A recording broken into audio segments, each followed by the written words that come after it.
হযরত বেলাল রাদিয়াল্লাহু তাআলা আনহু, তিনি এমন একটা সময় কালেমা পড়েছিলেন যখন কালেমা পড়লে জীবন চলে যেত। এমন এক মুহূর্তে তিনি কালেমা পড়েছিলেন যখন কালেমা পড়লে জীবন থাকতো না। আর এমন একটা সিচুয়েশনে তিনি কালেমা পড়েছিলেন, তিনি ছিলেন কৃতদাস।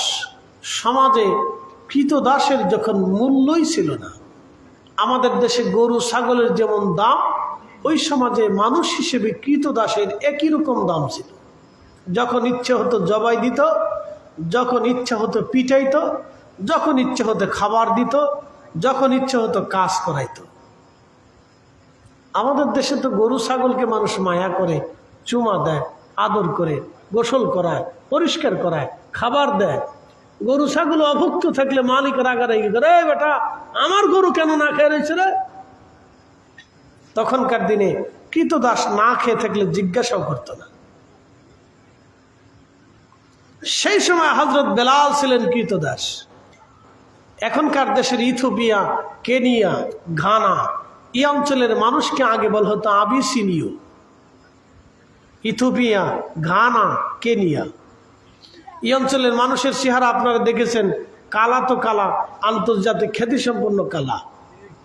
এমন কালার কালা যে কালার মধ্যে কোনো ঢকপথ নাই, নাক একদিকে, চোখ আর একদিকে, মাথা আর একদিকে। আমি হজে গেছি, ক্ষমা করুক আল্লাহ, আফ্রিকানদের পাশে বসলে শরীর থেকে একটা বিশ্রী গন্ধ আসে, মনে হয় যে কতদিন মনে হয় গোসল আদি করে না। প্রিয় উপস্থিতি, ভালো করে শুনবেন। তো এখন যদি এই অবস্থা হয়, তাহলে 1450 বছর আগে কি অবস্থায় ছিল তারা একটু হিসাব করছেন তো।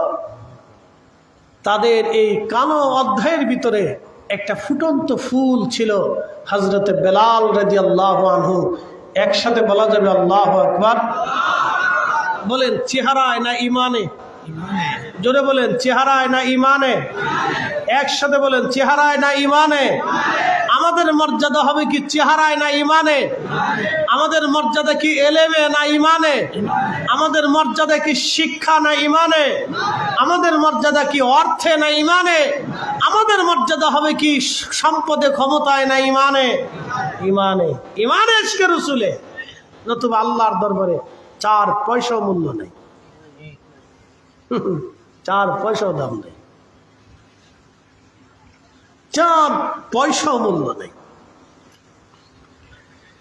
قل اللهم مالك الملك تؤتي الملك من تشاء وتنزع الملك ممن تشاء।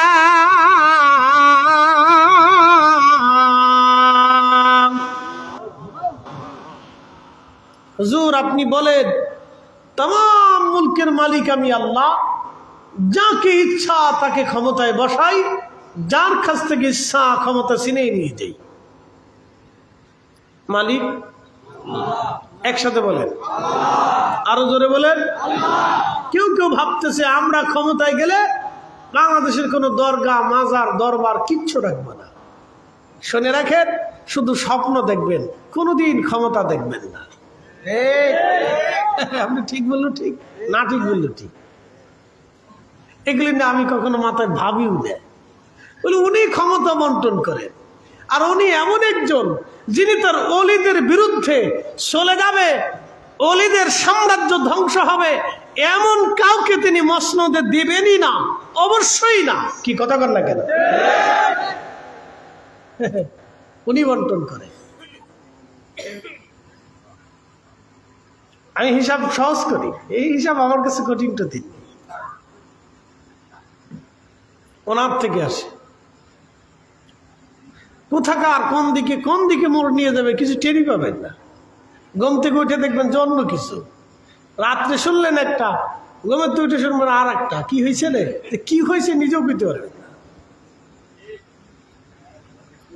প্রিয় উপস্থিতি হাজিরিন, ভালো করে শুনে যাবেন। সাহাবী হযরত বেলাল রাদিয়াল্লাহু আনহু কালেমা পড়লেন। এমন একটা সময়ে যখন কালেমার অনেক দাম ছিল, এমন একটা পরিবেশে কালেমা পড়লেন যখন কালেমা পড়লে পিঠের চামড়া থাকতো না, জীবন চলে যাইতো। তারপরে তিনি ছিলেন কৃতদাস। কালেমা তো পড়লেন। হযরত বেলাল রসুলের বরগাহে যে কালেমা পড়ে আসলেন। আহা, একে তো কৃতদাস, দ্বিতীয় নম্বরে সে আবিসিনীয়, সমাজে কোনোই মূল্য ছিল না তার। আরবের ভূখণ্ডে 4 পয়সা মূল্য ছিল না হযরত বেলালের। কালেমা পড়ে আসার পর থেকে অত্যাচার শুরু হলো। কালেমার জন্য, ইমানের জন্য সবচেয়ে বেশি উম্মতের মধ্যে যিনি নির্যাতন সহ্য করেছিলেন তিনি সাহাবী রাসূল, আশিক রাসূল হযরতে বেলাল। আশিক রাসূল এমনি এমনি হন নাই, পিঠের চামড়া দিয়ে, রক্ত দিয়ে আর জীবনের অত্যাচার সহ্য করে তিনি আশিক রাসূল হয়েছিলেন। ঈমান আনার কারণে মক্কার মুশরিকেরা তাকে ধরে নিয়ে গেল। আহা, সে মরুভূমির উত্তপ্ততা এখনো আছে। যারা হজে গেছেন অথবা আরবে চাকরি করেন বা প্রবাসে যারা থাকেন, প্রচন্ড গরম। মক্কায় একরকম গরম, মদিনায় আর এক রকম গরম। মক্কার গরমে শরীর থেকে ঘাম বের হয়ে আসে, মদিনার গরমে শরীর থেকে ঘাম আসে না। মরুভূমি উত্তপ্ত হয়ে যায়, বালুগুলি উত্তপ্ত হয়ে যায়, খালি পায়ে আপনি হাঁটতে পারবেন না, এমন গরম। পার ভিতরে ফুসকা পড়ে যাবে, ঘা হয়ে যাবে, রক্ত বের হয়ে আসবে। গরমের প্রচণ্ডতা এতই মারাত্মক, ওই বাতাস যখন নাক দিয়ে প্রবেশ করে কলিজা পর্যন্ত ভিতর থেকে শুকিয়ে চলে আসে। আরবের গরম এত ভয়াবহ, শুধু পানি খাইতে মন চায়, শুধু পানি টানে। আরবের গরম এত ভয়াবহ, শুধু পানি খেতে মন চায়। শুষ্ক আবহাওয়া নাকের ভিতর দিয়ে নিঃশ্বাসের সাথে যখন ভিতরে যায়, ভিতর পর্যন্ত শুকিয়ে দেয়। যারা হজে গেছেন তারা জানেন কত প্রচন্ড গরম, কষ্ট হয়। হজের কষ্টটা যখন আপনি মিনাতে যাবেন, মিনা থেকে আরাফাতে যাবেন, আরাফাত থেকে আপনি হাঁটা শুরু করবেন। অনেকে গাড়িতে চড়ে মুজদালিফায় আসে। আরাফা থেকে হেঁটে হেঁটে যখন মুজদালিফায় আসবেন তখন বুঝবেন হজ কাকে বলে। মুজদালিফায় হেঁটে আসার পরে রাত্রি যাপন করবেন, এশা এবং মাগরিব একসাথে নামাজ পড়বেন। প্রচন্ড গরমে শুধু পানি খেতে মন চায়। এরপরে আপনি ফজরের নামাজ পড়ে আবার হাঁটা শুরু করবেন। মিনার প্রান্তরের পাশ দিয়ে হেঁটে হেঁটে জামারাতে আসবেন শয়তানকে পাথর মারার জন্য। ওই সকালবেলা বহু হাজি মারা যায়। এই হাঁটাটুকু সহ্য করতে না পারে বহু হাজি মারা যায়। এই সময় হেঁটে হেঁটে আপনাকে জামারাতে আসতে হবে দুপুরের আগে। শয়তানকে পাথর মারতে হবে, শয়তানকে পাথর মেরে তারপর আপনাকে আসতে হবে হেরামে অথবা মিনাতে, আবার আপনাকে ফিরে যেতে হবে। শয়তানকে পাথর মেরে মিনায় ফিরে যেতে অনেক হাজি মারা যায়। এই সময় অনেকের অনেক কষ্ট হয়, পানি, শুধু পানি আর পানি লাগে, প্রচন্ড কষ্ট এই সময়। এই জন্য যৌবনকালে হজ করবেন, বুড়াকালে না। বুড়াকালের হজ ঠিক মতো হয় না, কদ্দূর গাড়িতে কদ্দূর হেঁটে। যৌবনে হজ করে আসবেন, শক্তি থাকতে হজ করে আসবেন। এরপরে আপনি যদি হারামে আসেন, গাড়ি পাবেন না, হেঁটে হেঁটে হারামে আসতে হবে। হারামে এসে আপনি তাওয়াফ করবেন, তাওয়াফ করে সাই করে এরপরে আপনি হালাল হবেন। অথবা মিনাতে আপনি ফিরে যাবেন।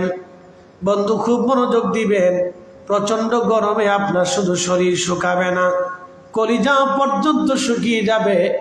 নবীর আশিক হযরত বেলালকে নিয়ে যাওয়া হলো মরুভূমির ভিতরে, হাত পা গুলি বেঁধে মরুভূমির ভিতরে রেখে দিয়ে আসা হলো। বুকের উপরে মস্ত বড় পাথর চাপা দিয়ে, লড়তে পারেন না, চড়তে পারেন না। লু হাওয়া গুলি এসে এসে শরীরের ভিতরে প্রচন্ড উত্তপ্ত বালু, গরম গুলি লেগে লেগে সারা শরীরে ফুসকা পড়ে গেল। তার মনি বোমাইয়া নিয়ে আসার পরে ওই ঘায়ের মধ্যে বারে বারে বেতের আঘাত করত, চাবুকের পিটনি দিত, ফিনকি মেরে মেরে রক্ত পড়ত, ব্যথা হতো, কিন্তু কোনো ওষুধ হযরত বেলালকে দেওয়া হতো না। দিনের পর দিন কত নির্ঘুম ব্যথার রজনী কেটেছে বেলালের, তার হিসাব আপনি করতে পারবেন না। কত নির্ঘুম রাত শুধু ব্যথায় ব্যথায় কেটে গেছে হযরত বেলালের। ওষুধ নেওয়া হতো না, ব্যথার যন্ত্রণায় সারা রাত কাঁপতেন।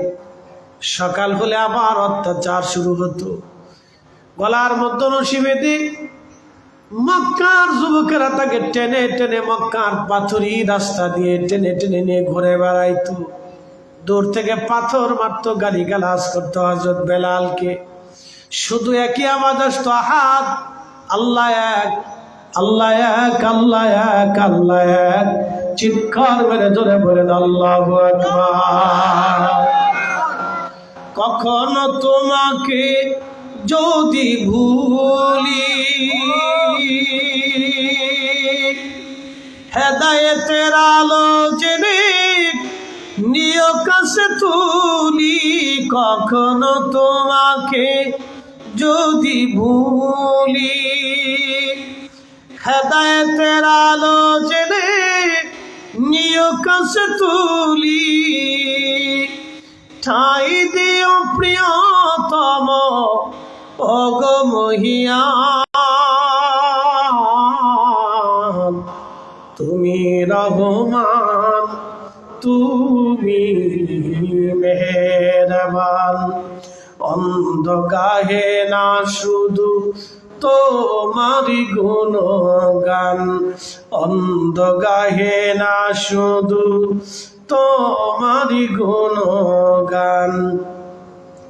বুঝেও বুঝে না তবু শান, তুমি রহমান, তুমি মেহেরবান। সালাতুন ইয়া রাসূলুল্লাহ আলাইকুম সালামুন ইয়া আহা। সালাতুন ইয়া রাসূলুল্লাহ আলাইকুম সালামুন ইয়া। বন্ধু আমার, এইভাবে দিনের পর দিন রাতের পর রাত প্রচন্ড নির্যাতন হযরত বেলালকে করা হতো। মনিব একটাই কথা বলতো, বেলাল হয় কালেমা দিবি, না হয় জীবন দিবি। হযরত বেলাল বলতেন, মনিব জীবন চলে যাবে, কিন্তু যে ঈমান, যেই সত্য গ্রহণ করেছি সেই সত্য কখনো কলিজা থেকে যাবে না। যে নবীর কদম ধরেছি, জীবন চলে যাবে, রসুলের কদম আমি ছাড়ব না। একবার আওয়াজ তুলে বলা যাবে কি মারহাবা। বেলালের মতো আশিক যদি আমরা হইতাম, বেলালের মতো আশিক যদি আমরা হইতাম, এ দুনিয়ায় নবীর দেখা পাইতাম, এ দুনিয়ায় নবীর দেখা পাইতাম। প্রিয় উপস্থিতি, খুবই মনোযোগের সাথে শুনবেন। আশিক রাসূল হযরত বেলাল এইভাবে দিনের পর দিন রাতের পর রাত গেল, সপ্তাহ গেল, মাস গেল, বছর গেল, কিন্তু তিনি কালেমা ছেড়ে দেন নাই। মনিব তাকে ছাড়েন না, শুধু মারেন আর মারেন, শুধু অত্যাচার আর অত্যাচার। ব্যথায় ব্যথায় কত রাত নির্ঘুম কেটে গেল বেলালের। মাঝে মধ্যে অজ্ঞান হয়ে শুধু জবান থেকে আওয়াজ আসতো, আহাদ, আহাদ, আহাদ, আহাদ। জিকির করতে করতে অজ্ঞান হয়ে যাইতেন। হুশ ফিরে আসার পর আবার বলতেন, আহাদ, আহাদ, আল্লাহ এক, আল্লাহ এক, আল্লাহ এক, আল্লাহ এক। আল্লাহ এক, আল্লাহ এক, আহাদ আহাদ আহাদ, আল্লাহ এক, আল্লাহ এক, আল্লাহ এক। একসাথে চিৎকার মেরে জোরে বলেন আল্লাহু আকবার। ওই ঈমান থেকে আমাদের ঈমান কত দুর্বল আপনি হিসাব করে দেখেন, কত হীন ও ক্ষীণ ঈমান। তখন কেবল ইসলাম আসছে। হযরত বেলাল কালেমা বললেন, এত মার পিটুনির পরেও তিনি কালেমা ছাড়েন নাই। আহা, এইভাবে শুধু পার হলো না, সময় পার হতে হতে হতে হতে হতে হতে বছর পার হলো, কষ্ট কখনো আর শেষ হলো না। হযরত আবু বকর সিদ্দিক রাদিয়াল্লাহু আনহু রাস্তা দিয়ে হেঁটে যাচ্ছিলেন, এমন সময় বেলাল পড়ে আছে, হাত পা বাঁধা। মক্কা রাস্তার পাশে বেলালের হাত পা বেঁধে ফেলে রাখা হলো, অজ্ঞান হয়ে পড়ে আছেন। হযরত আবু বকরের মনে মায়া লাগলো, প্রিয় নবীর দরবারে যে বলেন, ইয়া রাসূলুল্লাহ, ইয়া হাবিবাল্লাহ, বেলালের এই হালত হয়ে আছে, একেবারে কঠিন তার হালত হুজুর, অত্যাচারের স্টিম রোলার এত কঠিন পর্যায়ে চলে গেছে, দেখলাম রাস্তার পানে অজ্ঞান হয়ে পড়ে আছে, সাহায্য করার মতো বেলালের কেউ নাই। আল্লাহর নবী বললেন, সাহাবীরা রে, আমার বেলালকে কেউ যদি মুক্ত করে আনো, আমি রাসূল তাকে জান্নাতের ওয়াদা দিলাম। হযরত আবু বকর বলেন, ইয়া রাসূলুল্লাহ, আমি বেলালকে মুক্ত করে আনবো। চলে গেলেন মনিবের কাছে, উমাইয়ার কাছে। কত টাকা লাগবে? দা, টাকা নিয়ে যাও, আমাদের বেলালকে আমাদের মাঝে ফিরিয়ে দাও।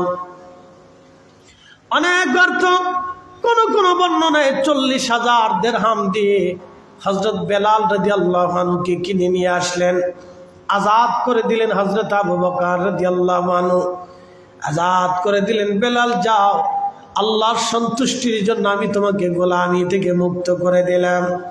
হযরত বেলাল আজাদি হয়ে গেলেন, মুক্ত হয়ে গেলেন। তখন হাটে বাজারে মানুষ বেচা বিক্রি হতো। বর্তমানে গরু ছাগল যেমন বেচা বিক্রি হয়, আগের যুগের বাজারে বাজারে মানুষ বেচা বিক্রি হতো, হাটে বাজারে নারী পুরুষ বিক্রি হতো।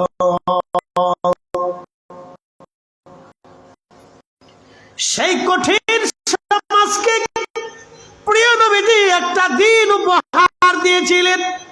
জীবন্ত নারী সমাজকে যেই দিন কবর দেওয়া হতো, এই সময় আল্লাহর নবী এসে কালেমা শিক্ষা দিলেন।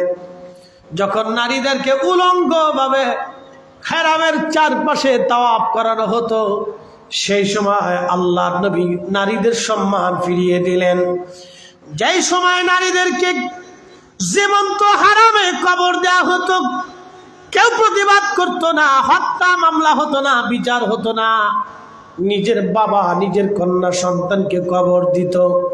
ওই সময় আল্লাহর নবী কন্যা সন্তানের মর্যাদার কথা বললেন, নারীর মর্যাদা নবী ফিরিয়ে দিলেন, মায়ের মর্যাদা ফিরিয়ে দিলেন, স্ত্রীর মর্যাদা ফিরিয়ে দিলেন, সন্তানের মর্যাদা ফিরিয়ে দিলেন। সেই দিন বৃদ্ধের মর্যাদা ফিরিয়ে দিলেন, সেই দিন দাসীর মর্যাদা ফিরিয়ে দিলেন, চাকরানির মর্যাদা নবী ফিরিয়ে দিলেন, শ্রমিকের মর্যাদা ফিরিয়ে দিলেন, এতিমের মর্যাদা ফিরিয়ে দিলেন। একবার জোরে বলা যাবে কি আল্লাহু আকবার। 1450 বছর পরে হয়েও আমরা মানুষ হতে পারি নাই না, 1450 বছর পরেও আমরা বাঙালিরা মানুষ হতে পারি নাই। কালকে খবরে দেখলাম ওর মর্গের ভিতরে এক নারী ধর্ষিত হয়েছেন, মর্গে মানুষ কাটার ঘরে। এক বিষ খাওয়া নারী, ময়মনসিংহ, বিষ খাওয়া নারী মারা গেছে, 19 বছরের যুবতী। সে মারা গেছে, মরা লাশকে দর্শন করেছে মর্গে। কল্পনা করতে পারবেন যে দেশের মর্গে এক মরা মানুষের নিরাপত্তা নাই, সে দেশের রাস্তাঘাটে আর হাটে বাজারে আমাদের নারীদের নিরাপত্তা থাকার কথা না? কথা বলেন ঠিক কিনা? কি করে নিরাপত্তা থাকবে? শত শত নারী ধর্ষিত, লা হাওলা ওয়ালা কুওয়াতা ইল্লা বিল্লাহ। সেদিন দেখলাম 70 বছরের এক বৃদ্ধ নারীকে ডাকাতের দর্শন করেছে। কল্পনা করা যায় সমাজ কত নিম্নস্তরে অন্ধকারে নিমজ্জিত, ভাবলে গা শিহরে উঠবে। মানুষগুলি দিন দিন পশুর চাইতে নিকৃষ্ট হচ্ছে। শিয়াল, কুত্তা, শুয়োর, কুত্তা পর্যন্ত এদেরকে দেখলে ডরা, যারা মানুষ কি করে হলো, কি করে মানুষ হলো এরা?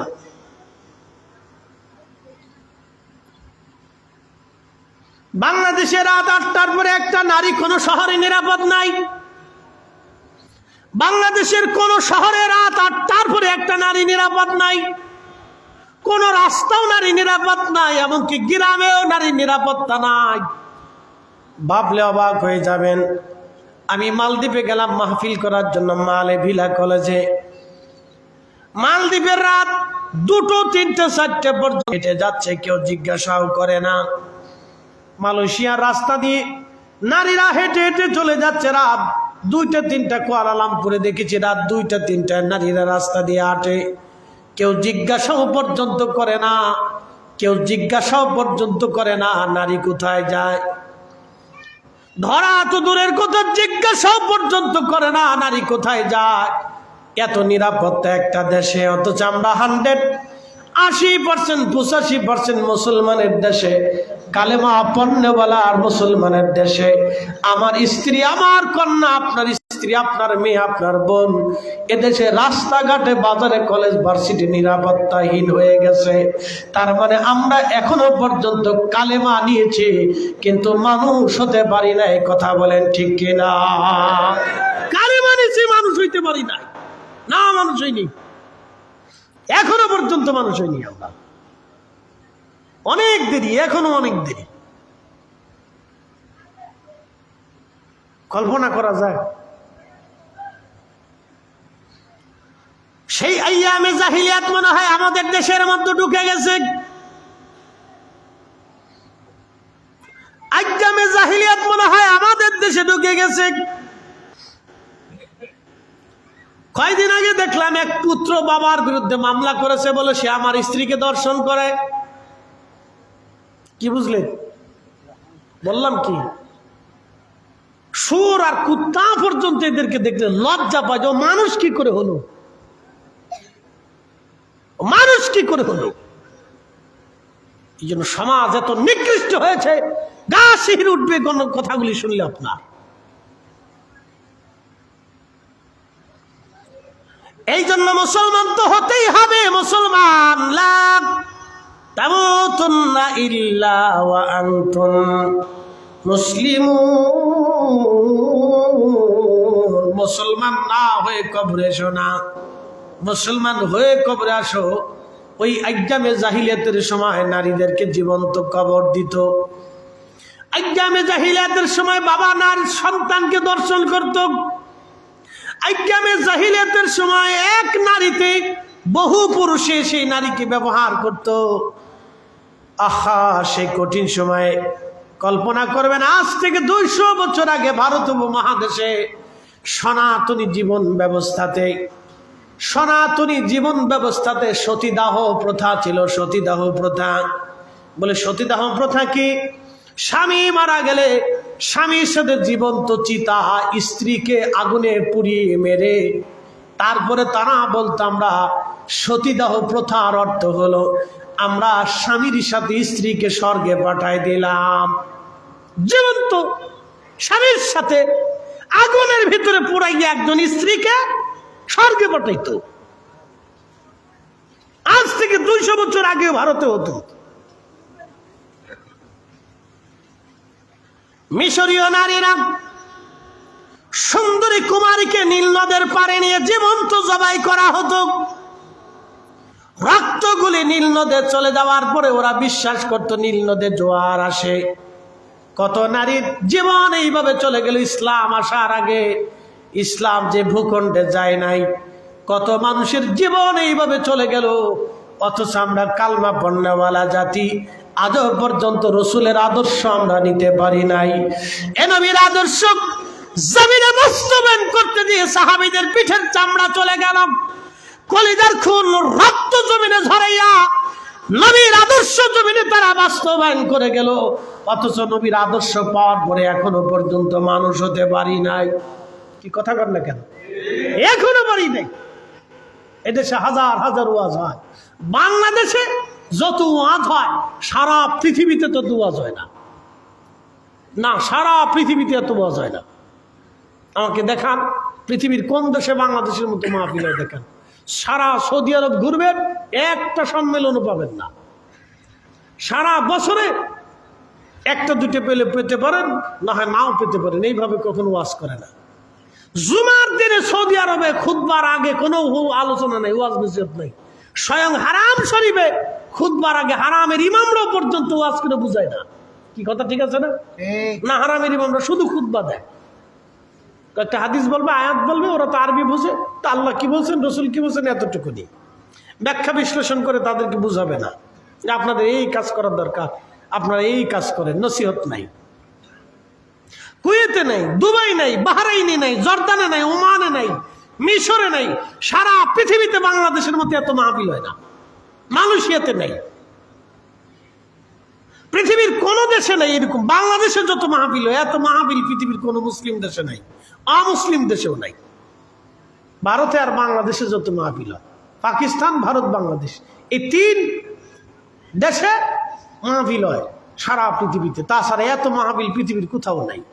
অথচ এই তিন দেশের ভিতরে যত আকাম কুকাম, চুরি বাটপারি, এই তিন দেশের ভিতরে মসজিদে জুতা চুরি হয়, মন্দিরের প্রসাদ চুরি হয়। কি কথা কর না কেন? হ্যাঁ হ্যাঁ হয়। মন্দিরে যারা হিন্দু আছে সনাতনীদেরকে জিজ্ঞেস করবে, ওখানে চুরি হয়,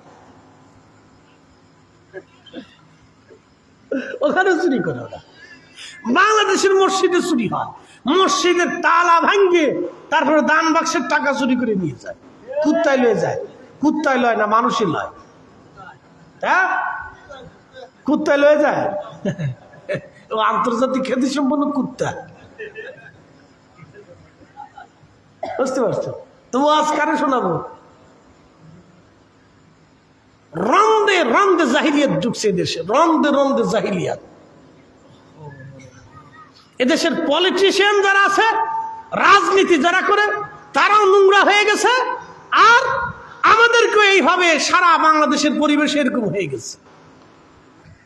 স্বাধীনতার পর থেকে এই পর্যন্ত আর এটি স্থিতিশীল হইল না। বুঝলাম না কিছু। আমাদের কপালের দোষ না ভাগ্যের দোষ না কিসের দোষ নিজেও বুঝি না। সারা পৃথিবীর এত দেশের রাজনীতিবিদরা ভালো হয়ে গেল, শুধু বাংলাদেশটাই হইল না। যে আসে সেই সীতায় চলে যায়, না কি বলে, রাবণ হয়ে যায়।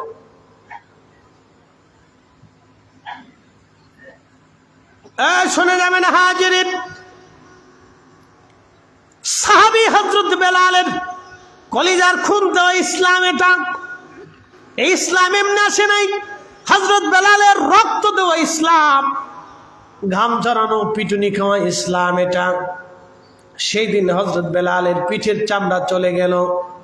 দিনের পর দিন ব্যথায় জর্জরিত হয়ে রাত জাগলেন, নির্ঘুম কাটাইলেন হযরত বেলাল। শুধু হযরত বেলাল না, সেই দিন দুইজন কালেমা পড়লেন, তার নাম হযরত ইয়াসার। হযরত ইয়াসার রাদিয়াল্লাহু আনহুর স্ত্রীর নাম ছিলেন হযরত সুমাইয়া রাদিয়াল্লাহু আনহা। তেনার কলিজার টুকরা দুইটা সন্তান, একটা সন্তানের নাম ছিল আব্দুল্লাহ ইবনে ইয়াসার, আর একটা সন্তানের নাম ছিল হযরত আম্মার ইবনে ইয়াসার। হযরত আম্মার রাদিয়াল্লাহু আনহু 93 বছর বয়সে সিফিনের যুদ্ধে হযরত আলী রাদিয়াল্লাহু আনহুর পক্ষে জিহাদ করে করে হযরত আম্মার শহীদ হয়েছিলেন। হযরত আম্মার শহীদ হয়েছিলেন 93 বছর বয়সে। সিফিনের যুদ্ধে তিনি যুদ্ধ করেছিলেন, 93 বছর বয়সে জিহাদ করেছিলেন। আর আমার দেশে 93 বছর বয়সের বুড়া, এটারে একবারে হসপিটালে ধরে নিয়ে যাইতে হয়, তাও হুইল চেয়ারের মধ্যে শুয়াইয়া, তারপরেও তার লেতা ফেতা। কথা বুঝেন নাই? বলে হুজুর এগুলো কেন? কেন হবে? এটার পানি ভেজাল, ডাবে ভেজাল, খাবারে ভেজাল, ফলে ভেজাল, চাইলি ভেজাল, শাকে ভেজাল, সবজিতে ভেজাল, তরকারিতে ভেজাল, দুধে ভেজাল, ফলে ভেজাল, ওষুধে ভেজাল, এদেশের বিষের ভিতরেও ভেজাল। কি কথা কর না কেন? এদেশের বিষের ভিতরেও ভেজাল। বিষ খেলেও মানুষ ঠিক মতো মরে না।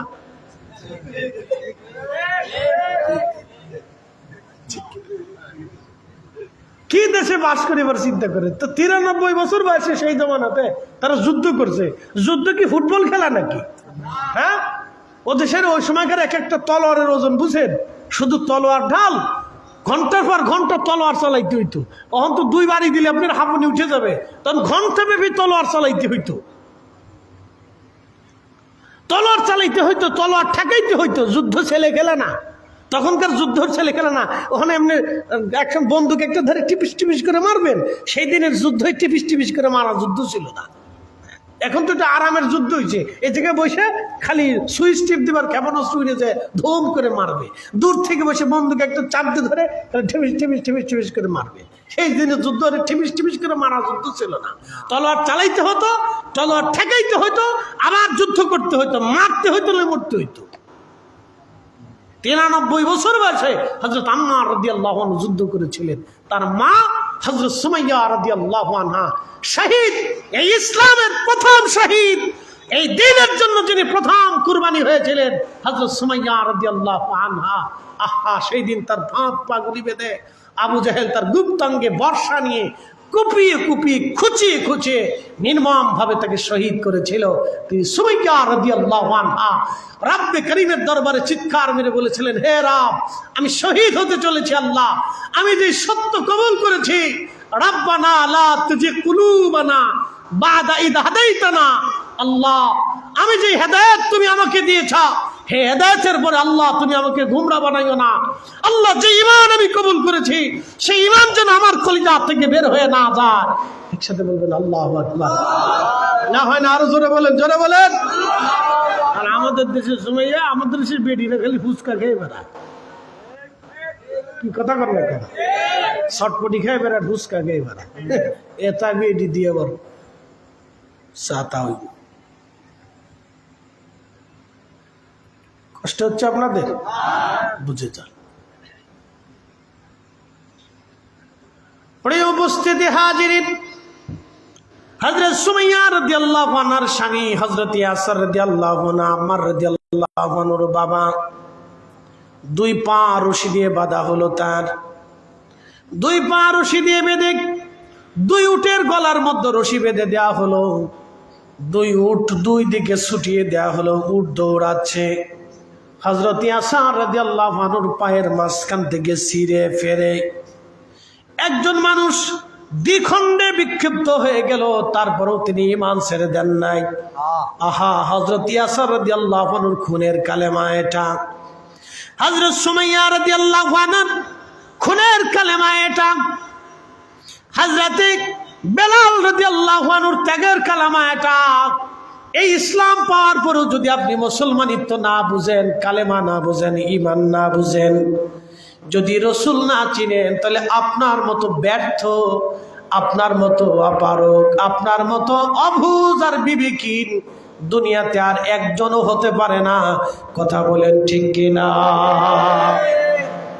আল্লাহ আমাদেরকে বুঝার তৌফিক দিন, সকলে বলে না আমিন। আহা, হযরত সুমাইয়া, হযরত ইয়াসার, হযরত বেলাল, এইভাবে বহু সাহাবীদের জিন্দেগিতে আসছে মারির পর মার, পিটুনির পর পিটুনি খেয়ে খেয়ে তারপরে কালেমা দিয়ে গেছে। পাইছেন তো কালেমা, পাইয়া মসজিদের ভিতরে কমিটি নিয়ে ফিটে ফিটিয়া। কালকে দেখলাম ব্রাহ্মণবাড়িয়াতে মারামারি চলতেছে। কি নিয়ে মারামারি হয়? সালমান শাহ না কোন শাহ মরে গেছে, এটা মরছে না মাইরে ফেলছে, এটা নিয়ে মারামারি। ওর সাতার কোথাকার কোন শাহ মরে গেছে না মারছে, এটা নিয়ে তোর মারামারি করার দরকার কি? 40 জন আহত হয়েছে। কি বুঝলেন? বাঙালি হত সারা জাতি, লজ্জা শরম কিচ্ছু নেই এদের। কি হাবি জাবি নিয়ে গ্রামের পর গ্রাম মারামারি করে। মানুষের বিবেকের ভিতরে কুত্তায় পেশাব করছে। এত নির্লজ্জ হয় নাকি মানুষ? পৃথিবীর কোন দেশে এরকম নাই, এক আফ্রিকা ছাড়া। আফ্রিকার জঙ্গলিদের চাইতে নিকৃষ্ট হয়ে গেছি আমরা। জঙ্গলিদের একটা ধর্ম আছে।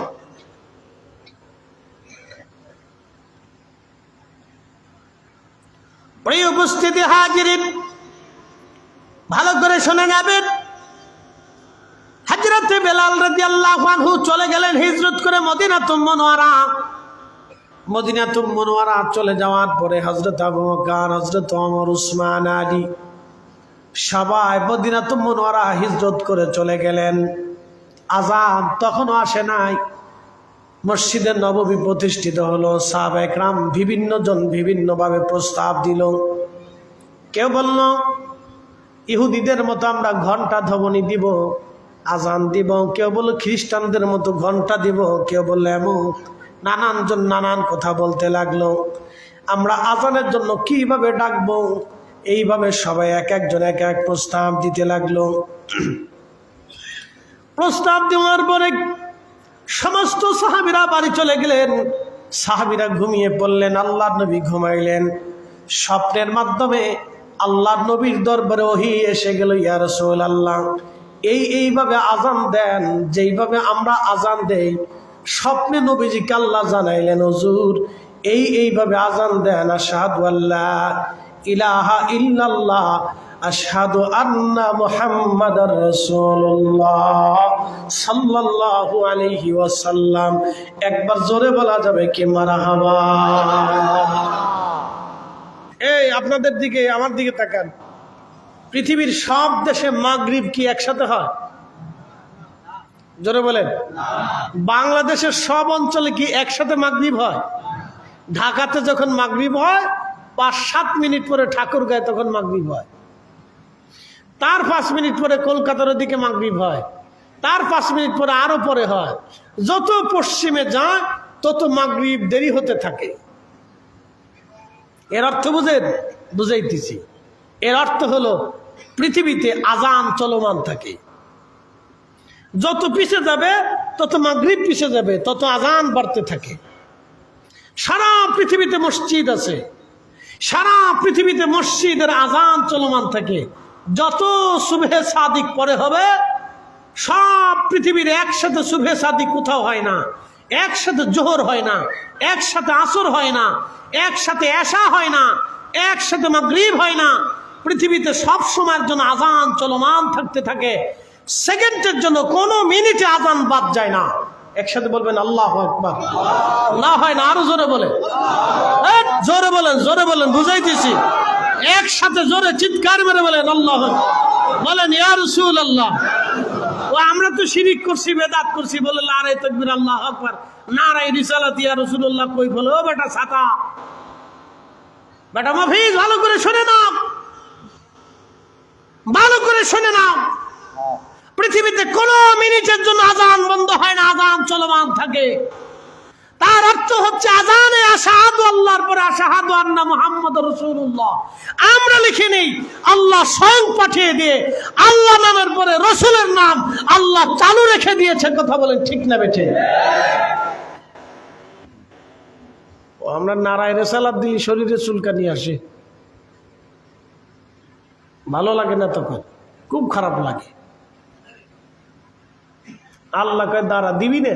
তা আমি সরাসরি চালু করে দিতেছি, যা কিয়ামত পর্যন্ত যতদিন বাঁচবি ততদিন দিবি। আমার রসুলের নাম বাদ দিবি, দাঁড়া।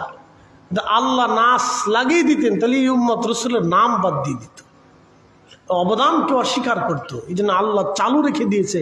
কোরআনের 40টা জায়গা আল্লাহ নামের পরেই রসুলের নাম আল্লাহ লিখে দিয়েছে। আজানে দিয়েছে, একামতে দিয়েছে, তাশাহুদে দিয়েছে, খুতবাতে দিয়েছে। একসাথে বলবেন না মারহাবা? দিয়ে দিছে, যা। আচ্ছা বলেন তো, আল্লাহর কি টুপি আছে? কথা বুঝেন নাই? আল্লাহ কি টুপি মাথায় দেয়? আল্লাহ কি পাগড়ি পরে? তো পাগড়ি কই পেয়েছে? রসুল পড়েছেন, এই জন্য পড়ি। কি কথা কর না কেন? আল্লাহর কি দাড়ি আছে? তো দাড়ি কই পেলেন? রসুল রাখছে, এই জন্য রাখি। কি কথা কর না কেন? আল্লাহ কি খাবার খায়? আল্লাহর নবী ডান হাত দিয়ে খাইছেন, বিনা আমরা খাই। একসাথে কর না মারহাবা? এটা বুঝে যাবে। আল্লাহ কি পেশাব পায়খানা করে? তো রসুল করিম পেশাব পায়খানা করছেন, ঢোলাগুলো ব্যবহার করছেন, এই জন্য আমরা করি। এই জন্য রসুল ছাড়া কোনো দিন নাই। কি কথা কর না কেন?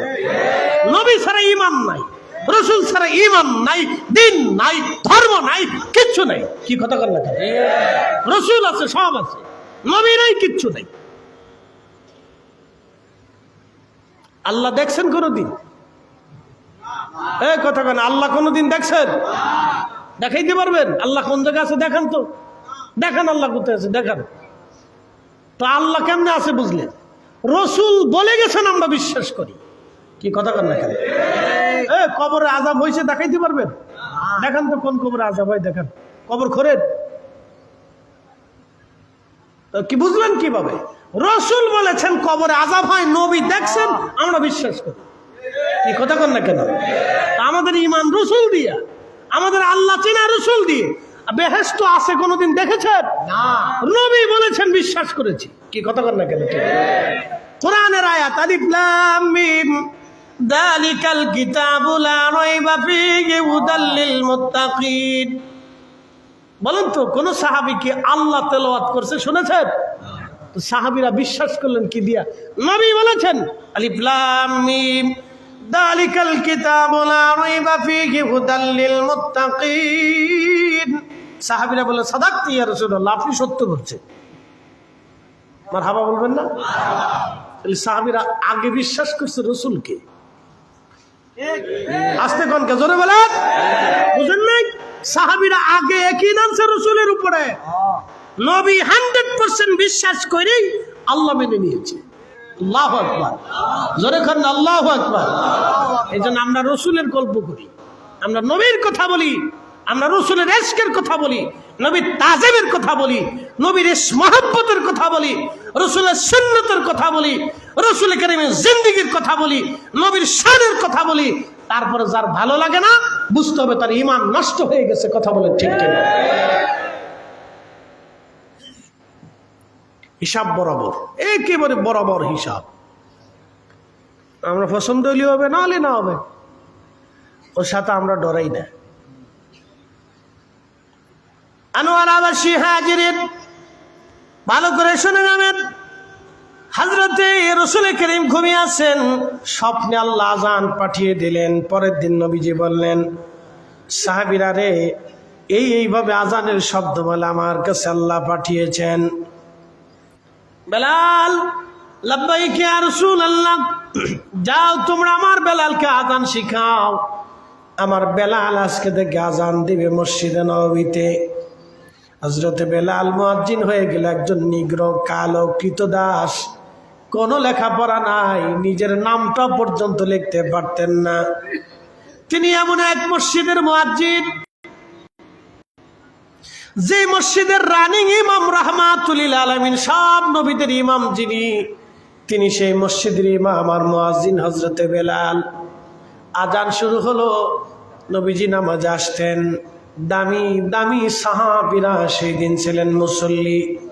হযরত আবু বকর, ওমর, উসমান, আলী, তালহা, জুবাইর, আব্দুর রহমান ইবনে আউফ, সাদ বিন আবি ওয়াক্কাস, আবু উবাইদ ইবনে জাররাহ, সাঈদ ইবনে জুবাইর, আবু হুরায়রা, মহান মহান হযরত আবু সাঈদ খুদরি, মালিক ইবনে সানানা, রিদওয়ানুল্লাহি তাআলা আলাইহিম আজমাইন। দামি দামি সাহাবীরা সেই দিন হলেন মুসল্লি। আমার নবী হলেন ইমাম, আর মুয়াজ্জিন হলেন হযরতে বেলাল। নবীজি দরবারে আযান দিতেন। আযানে আযানে আযানে আযানে বেলাল মুয়াজ্জিন হয়ে গেলেন। আল্লাহর নবী বললেন, সাহাবীরা, কিয়ামত কায়েম হয়ে যাবে, তোমরা শোনো। সবাই কিয়ামতের ময়দানে দাঁড়িয়ে যাবে, আমার বেলালও দাঁড়াবে। আমার বেলাল কিয়ামতের ময়দানে সবার সামনে দাঁড়াবে, আর আমার বেলালের পিছনে পৃথিবীর যত মুয়াজ্জিন, কিয়ামত পর্যন্ত যত মুয়াজ্জিন আসবে, সব মুয়াজ্জিনরা আমার বেলালের পিছে পিছে কাতার করে দাঁড়াবে। সব মুয়াজ্জিনদের ইমাম হবে আমার বেলাল। একবার আওয়াজ তুলে বলেন না মারহাবা। সব মুয়াজ্জিনদের ইমাম হবে হাসরের ময়দানে আমার বেলাল। এত মর্যাদা কেন হলো? শুধু ঈমানের কারণে, ইশকে রাসূলের কারণে মর্যাদা বেড়ে গেল। কারণ এত পরিমাণে তিনি পিটুনি খেয়েছিলেন, নবীর দরজা তখনও ছাড়েন নাই। রসুল দেখে কালেমা পড়েছিলেন হযরতে বেলাল। নবী দেখে আল্লাহ চিনেছিলেন। রসূল তোমারই কারণে বিশাল ভুবনে আল্লাহর পরিচয়। রসূল তোমারই কারণে বিশাল ভুবনে আল্লাহর পরিচয়। না ছিল আকাশ না ছিল বাতাস, দুনিয়া দীপ্তিময়। রসূল তোমারই কারণে বিশাল ভুবনে আল্লাহর পরিচয়। সালাতুন ইয়া রাসূলুল্লাহ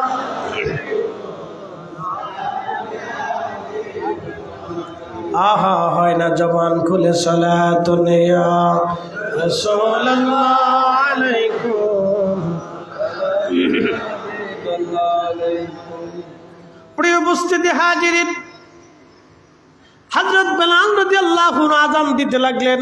দীর্ঘদিন পার হয়ে গেল, অনেক দিন পার হয়ে গেল। বনু নাজ্জার গোত্রের এক মহিলার ছাদ, এই ছাদের উপরে দাঁড়াইয়া দাঁড়ায় বেলাল আযান দিতেন। বনু নাজ্জার গোত্রের এক মহিলার ঘরে ছাদ ছিল মসজিদে নববীর বাহিরে। এই ছাদের উপরে দাঁড়াইয়া দাঁড়ায় বেলাল আযান দিতেন। আযান দেওয়ার আগে হযরত বেলাল রাদিয়াল্লাহু আনহু দোয়া পড়তেন, আল্লাহুম্মা ইন্নী আহমাদুকা ওয়া আস্তাঈনুকা আলা কুরাইশিনা ইউকিমুদ্দীনাক। এইভাবে একটা দোয়া পড়ে প্রত্যেক ফজরের আগে হযরত বেলাল দোয়া পড়ে আযান দিতেন। প্রত্যেক আযানে হযরত বেলাল রাদিয়াল্লাহু আনহু এই ছাদের উপরে দাঁড়ায় আযান দিতেন। তিনি হযরত বেলাল খুব মনোযোগ দিবেন, এইভাবে আযান দিতে দিতে দিতে দিতে বহু বছর হযরত আযান দিলেন বেলাল। প্রায় 22 বছর ধরে তিনি আযান দিলেন। 20 বছর ধরে আযান দিলেন একটানা। নবীর মসজিদের মুয়াজ্জিন, আল্লাহর নবীর সাথে রিক্ততা, সিক্ততা, মহব্বত এত গভীর পর্যন্ত এসে গিয়েছিল হযরত বেলালের। গভীরতা এত বেশি ছিল, পাগল পারা হয়ে গেলেন হযরত বেলাল। হৃদয়ের গভীরতা এত বেশি ছিল। মনে রাখবেন, একজন মানুষ আরেকজন মানুষকে 3-4 কারণে মহব্বত করে। 1 নম্বর হলো জামালিয়াত, 2 নম্বর কামালিয়াত, 3 নম্বর কারাবাত, 4 নম্বর এহসান। জামালিয়াত মানে সৌন্দর্য, সুন্দর হলে মানুষ মানুষকে ভালোবাসে। কামালিয়াত মানে একজন লোক কামেল যখন হয়ে যায়। পাশে হযরত মহসিন আউলিয়া রহমাতুল্লাহ আলাইহি ঘুমিয়ে আছেন, এখনো আপনারা তার জিয়ারতে চলে যান। বলে কেন যান? উনি কামেল ছিলেন, ওলি ছিলেন, এই জন্য জিয়ারতে যান। কথা কোন ঠিক কিনা? উনি আল্লাহর ওলি ছিলেন। পাশে মহসিন আউলিয়া, আল্লাহর মহান ওলি হযরত মহসিন আউলিয়া রাহমাতুল্লাহ আলাইহি আল্লাহর ওলি ছিলেন, কামেল ছিলেন। ওনার চেহারা কেমন আপনারা দেখেন নাই কোনোদিন? কি কথা ঠিক আছে না? ওনার চেহারা কোনোদিন দেখেন নাই, ওনার দর্শেও কোনোদিন বসেন নাই, ওনার কাছ থেকে কখনো একটা ইলম আপনি শিখেন নাই, কিন্তু জিয়ারতে কেন যান? কামেল, কামালিয়াত, আল্লাহর মকবুলিয়তের শীর্ষ স্থানে ছিলেন। ওনার দর্শে বসিয়া, সহবতে বসে আপনি যখন দোয়া করেন তখন অন্তরে শান্তি আসে। কি আসতে কোন কেন জোরে বলেন? কিসে শান্তি আসে? অন্তরে শান্তি আসে, দোয়া কবুল হয়, হাজত পুরা হয়, আল্লাহর পক্ষ থেকে তাইদ আসে, সাহায্য আসে। কথা ঠিক আছে না ভাই? আল্লাহর পক্ষ থেকে সাহায্য আসে। তো সেই জন্য আপনারা জিয়ারতে যান। বলে কি? উনি কামেল, কামেলের কারণে যান। এটা নাম হচ্ছে কামালিয়াত। যখন একজন ব্যক্তি কামেল হয়ে যায় তখন মানুষ তাকে মহব্বত করে, বিনা দলিলে মহব্বত করে। তো প্রথম হচ্ছে জামালিয়াত, এরপরে হচ্ছে কামালিয়াত, এরপর হচ্ছে কারাবাত। কারাবাত মানে নৈকট্য। যত কাছাকাছি থাকবেন, যত পাশাপাশি বসবেন, যত সম্পর্ক হবে, তত মহাব্বত বাড়বে। এরপর একটা হচ্ছে এহসান মানে দয়া। যে মানুষকে বেশি দয়া করে, দানশীল হয়, গরিবদের সাহায্য করে, দেখবেন মানুষ তার জন্য পাগল হয়ে যায়। কথা ঠিক আছে না? সেই লোকটা মারা যাওয়ার পরে দেখবেন বহু মানুষ তার জিয়ারতে আসে, আফসোস করে লোকটা ভালো ছিল। আমাদের দেশের রাজনীতিবিদরা তো এই পথে নাই, আছে খালি ধান্দার পথে, খালি মাল খাওয়ার দান্দা, চুরি করার দান্দায় আছে। উচিত কথা বললে মা সব বেজার হয়ে যাবে। এই পথে নাই কেউ। একদিন এক চেয়ারম্যান এসে দোয়া চেয়েছে, ভাই আমি গত নির্বাচনে 2 কোটি টাকা খরচা করছি, চেয়ারম্যান হতে পারি নাই, আমি এখন গরিব হয়ে গেছি, আপনারা দয়া করে আমরা একটা ভোট দিয়ে। তখন আমি তার কাছে ডাকতে বললাম, ভাই 2 কোটি টাকা খরচা করছেন চেয়ারম্যানই হওয়ার জন্য, খানটা কি, লাভ কি এখানে? কি কথা খারাপ হয়েছে? আমি 2 কোটি টাকা খরচ করলেন একটা চেয়ারম্যানের পদের লেগে, লাভ কি, দান্নাবান্দা কি? 2 কোটি টাকা এখানে খরচা না করে 1 কোটি টাকাও যদি আপনি মানুষের পিছনে খরচা করতেন, গরিব দুঃখী মেহনতি মানুষের পিছনে, তাদের চিকিৎসার জন্য, খাবারের জন্য, তাদের মহাব্বত যদি ব্যয় করতেন, আপনার চেয়ারম্যান ইলেকশনে 2 কোটি টাকা খরচা করতো না। মানুষের হৃদয়ের চেয়ারম্যানিতে আপনি বসে থাকতেন। মানুষের হৃদয়ের ভিতরে একটা চেয়ার আছে, এই চেয়ারের আসনে আপনি বসে থাকতেন, আমরণ মানুষ আপনাকে শ্রদ্ধা করতো। কথা বলেন ঠিক না বেঠিক? এই হতে নাই, খালি আকামের হতে আছে। রাজনীতি হলো মানুষের জন্য, রাজনীতি গরিবের জন্য, রাজনীতি দরিদ্রের জন্য, রাজনীতি খেটে খাওয়া মানুষের জন্য, রাজনীতি অন্ধের জন্য, রাজনীতি বৃদ্ধার জন্য, রাজনীতি সমাজ থেকে বিচ্যুত মানুষের জন্য, রাজনীতি আপনার কি বলে স্বামীহীন নারীর জন্য, রাজনীতি হচ্ছে হত দরিদ্র গরিবের, যার ঘরে খাবার নাই তার ঘরে খাবার পৌঁছানোর জন্য। তা না হয়ে গেছে উল্টা রাজনীতি, হেরে ফিটাও, হেরে মারো, হেরে গুতাও, হেরে জেলে দাও, হেরে ধরো, হেরে হান দাও, হেরে খুন করো, এইগুলি এসছে। খালি ধান্দা ধান্দা ধান্দা।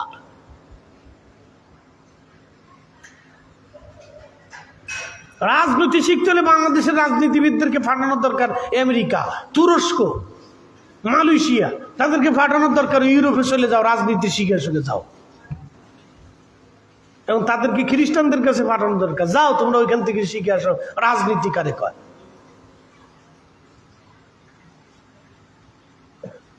যা হোক, এই সাবজেক্ট আমার না, কিন্তু তারপরও দুঃখের সাথে কথাগুলি বলতেছি।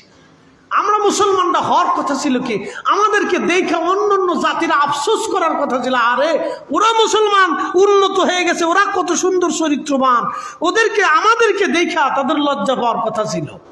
কি কথা ঠিক আছে রে ভাই? আমাদেরকে দেখে হিন্দু লজ্জা পাবে, আরে ওরা কত সুন্দর রে। আচ্ছা কোন তো খাজা বাবা আজমিরি চেহারা দেখে মানুষ মুসলমান হয়েছে? তো কি দেখে? কামালিয়াত দেখে, কারাবাত দেখে, এহসান দেখে। গরিবে নামাজ কারে কয় কোন তো? কোন গরিবে নামাজ মানে কি বলেন? সারা জীবন তো খালি গরিবে নামাজ করছেন। গরিবে নামাজ মানে কি? যে গরিবের ঘরে খাবার পৌঁছাইতো। কি কথা কর না কেন?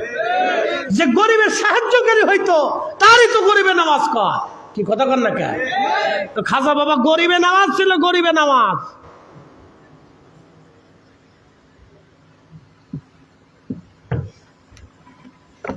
প্রিয় উপস্থিতি হাজিরিন, খুবই মনোযোগের সাথে কথাগুলি শুনে যাবেন। জামালিয়াত, কামালিয়াত, কারাবাত, এহসান, 4 কারণে মানুষ মানুষকে ভালোবাসে। যার কারণে এহসানের কথা বলতে আইসা আমার এই আলোচনা চলে আসলো। এই জন্য উপস্থিতি যারা ধনাঢ্য আছেন, ধনী আছেন, তারা অন্তত গরিব মানুষকে এহসান করবেন, দরিদ্রকে এহসান করবেন, এতিমকে এহসান করবেন, হত দরিদ্র ভূমিহীনকে এহসান করবেন। গরিব মানুষের ঘরে অন্তত খাবার আপনারা পৌঁছাবেন। হযরত বেলাল রাদিয়াল্লাহু আনহু যার কারণে নবীকে এত পরিমাণে ভালোবাসলেন, ভালোবাসা হৃদয়ের গভীর থেকে। প্রিয় নবী দুনিয়ার থেকে চলে যাবে কোন সাহাবী কখনো চান নাই। সাহাবীরা জানতেন আমাদের হায়াত শেষ হয়ে যাক, কিন্তু নবীর হায়াত যেন শেষ না হয়। আমরা কবরে চলে যাই, কিন্তু রসুল যেন আমাদেরকে রেখে না যান। দেখবেন অনেক সন্তান বাবাকে এমন ভালোবাসে, সন্তান অনেক সময় কয় আল্লাহ আমার হায়াত থেকে আমার বাবার হায়াত দিয়ে দাও। অনেক বাবা সন্তানকে এত ভালোবাসে, বাবা দোয়া করে আল্লাহ আমার হায়াত থেকে আমার সন্তানকে হায়াত দিয়ে দাও। কথা ঠিক আছে না ভাই? তো কোন সাহাবী চান নাই যে রসুল চলে যাক। সাহাবায়ে কেরাম পাগল পারা, রসুল থাকবে না, সাহাবাটা মানতেই পারতেছেন না, কষ্ট হচ্ছে, কিন্তু আল্লাহর ডাকে তো চলে যেতে হবে। জিবরাইল আমিন আসলেন শেষ দিনে, শুধু জিবরাইল না, সাথে আজরাইলকেও নিয়ে আসলেন। যদি কখনো মদিনাতে যান, রওজা শরীফের বাম পাশে কেবলামুখী হালতে বাম পাশেই দরজা আছে বাবে জিব্রাইল, এই দরজা দিয়ে জিব্রাইল আলাইহিস সালাম আসতেন। তার পরেই দরজা হচ্ছে বাবুন নিসা, মহিলার এই দরজা দিয়ে আম্মাজানদের কাছ থেকে দিন শিখে যেতেন। তার পাশেই হলো আহলে সুফা, সেই টিলা, একটা গাছ ছিল, এই গাছের নিচে 80 জন, 70 জন, 100 জন, 150 জন সাহাবি এখানে থাকতেন। বাড়ি নাই, ঘর নাই, জমি নাই, জমা নাই, টাকা নাই, পয়সা নাই, কিচ্ছু ছিল না তাদের। তারা এইখানে রসুলের দরবারে বসে বসে ইবাদত, রিয়াদত, সাধনায় আত্মনিয়োগ করত। তো প্রিয় রসুল করিম দুনিয়ার থেকে চলে যাবেন, জিব্রাইল আজরাইল দুইজনে একসাথে আসছেন, মিকাইলও আসছেন, আরো ফেরেশতারা আসছেন। জিব্রাইল এজাজ হচ্ছে, বলেন ইয়া রাসূলুল্লাহ, অনুমতি যদি দেন তো আজরাইল দুটি কথা বলতে চায় আপনার সাথে। নবী বললেন অনুমতি দেওয়া হলো। বুঝেন কি বুঝলেন? দরবারে মুস্তাফাতে আজরাইল অনুমতি চায়। একসাথে বলবেন আল্লাহু আকবার। কে অনুমতি চায়? মালাকুল মউত অনুমতি চায়। কোন দরবারে? দরবারে মুস্তাফাতে। এখানে অনুমতি চায় কে? মালাকুল মউত। সালাম দিয়ে বলেন ইয়া রাসূলুল্লাহ, আল্লাহ পাঠিয়েছেন, যদি অনুমতি দেন আপনার জান কবজ করে আমি সম্মানের সাথে আল্লাহর দরবারে পৌঁছে দিতে চাই। আর যদি অনুমতি না দেন আমি আজরাইল চলে যাব। যতদিন মন চায় আপনি উম্মতের মাঝে ততদিন থাকবেন ইয়া রাসূলুল্লাহ। আল্লাহ নবী বলেন আজরাইল হুকুম কি এরকম? বলে হ্যাঁ ইয়া রাসূলুল্লাহ, আল্লাহ আমাকে পাঠিয়েছেন এই ফরমান দিয়ে। নবীজি তাকাইলেন, জিবরাইল হুকুম কি এরকম? বলে হ্যাঁ ইয়া রাসূলুল্লাহ, আল্লাহ পাঠিয়েছেন এইভাবে ইজাজত দিয়ে, অনুমতি যদি দেন আপনাকে নিয়ে যাওয়া হবে, আর অনুমতি যদি না দেন আপনার যতদিন মন চায় আপনি উম্মতের মাঝে ততদিন থাকবেন। তবে ইয়া রাসূলুল্লাহ, আল্লাহ উদ্গ্রীব হয়ে আছে, আল্লাহ চায় আপনি তার কাছে চলে যান। আপনার মেহবুব, আপনার মাশউক আল্লাহ অপেক্ষায় আগ্রহী, আপনি চলে যান, এটা আল্লাহ চায়। নবীজি ডাক দিলেন, জিবরাইল আমার মাশউক যেখানে চায় সেখানে আমি আর দুনিয়াতে থাকবো না, আমাকে নিয়ে চলো।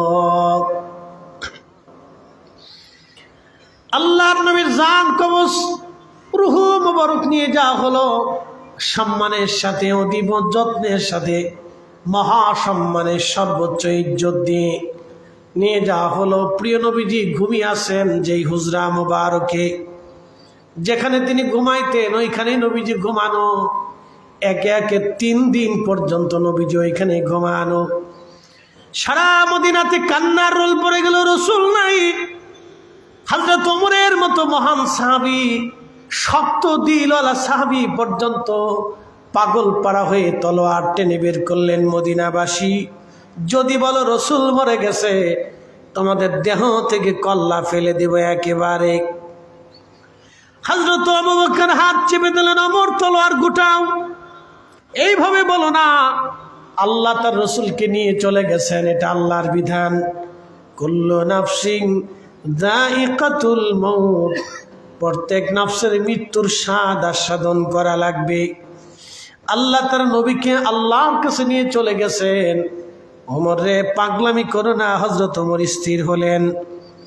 হযরত আবু বকর ধৈর্যের সাথে ছিলেন, কারণ তিনি মুরব্বি। সবাই পাগল পাড়া হয়ে গেলেন। হযরত বেলাল আজান বন্ধ হয়ে গেল, জানিয়ে দিলেন রসুল নাই, আমি আর আজান দেব না। নবী নাই, আমি আর আজান দিতে পারবো না।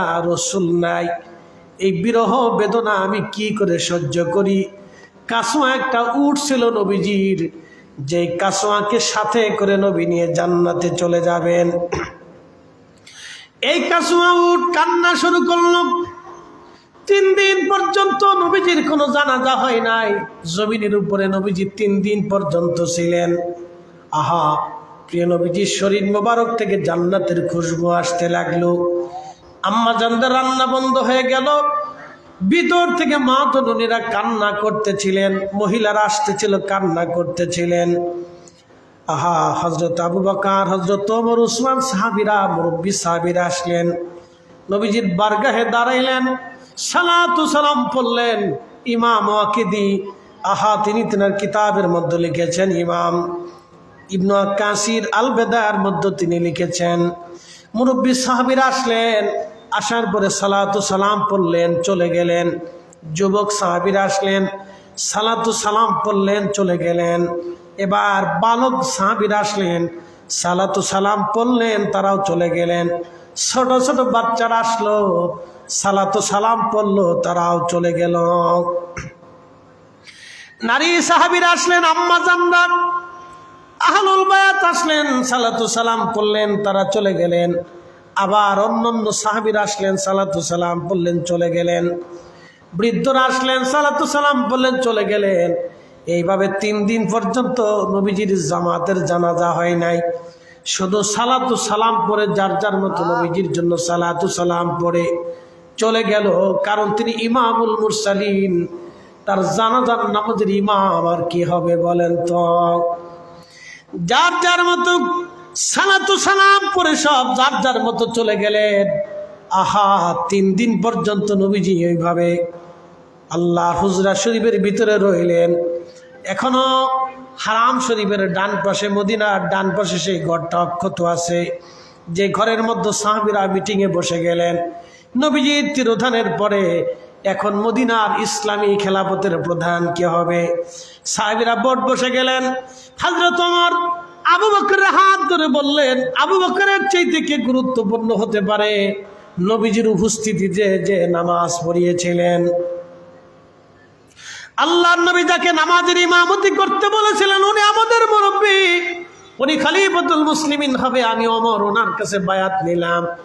সব সাহাবী একে একে সবাই বায়াত নিলেন। আমরা হযরত আবু বকরকে মেনে নিলাম। একসাথে বলবেন আল্লাহু আকবার।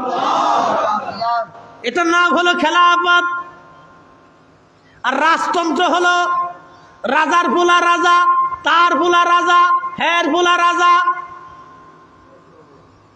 এইভাবে হলো রাজতন্ত্র।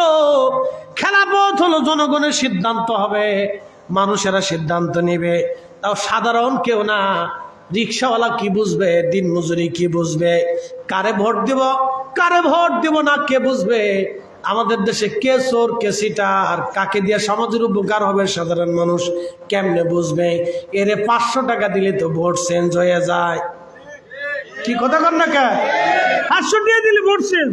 সারা মাস বেড়ে খালি কিছু কলস কলস কলস। মার্কা আসেনি বলে আছে, কলসে মার্কা কলস, আরো জোরে কলস, জোর হয় নাকি কলস, জোরে বলো কলস।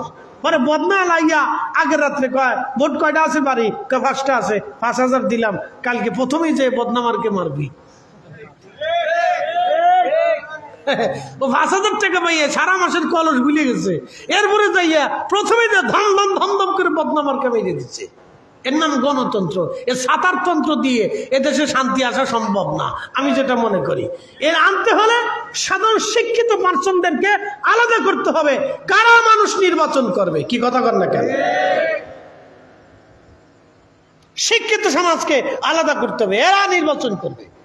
কে চেয়ারম্যান হবে, মেম্বার হবে, কারণ সে বুঝবে এই লোকটা এরকম এরকম কি, সে সমাজের উপকার করছে, তার কতটা সালিশ দরবারে সে ভালো কাজ করছে, রাস্তা পরিমাণে কি পরিমাণে করছে, গরিবের জন্য কি পরিমাণে বরাদ্দ করছে, রাষ্ট্রের অর্থ ঠিক মতো সে ব্যয় করছে কিনা, সে সব হিসাব কিতাব বুঝিয়ে দিবে। এই সিস্টেমই তো নেই। আপনি হিসাব চাইতে গেলে কোথায় বেটা তুই কি বুঝছিস, যা।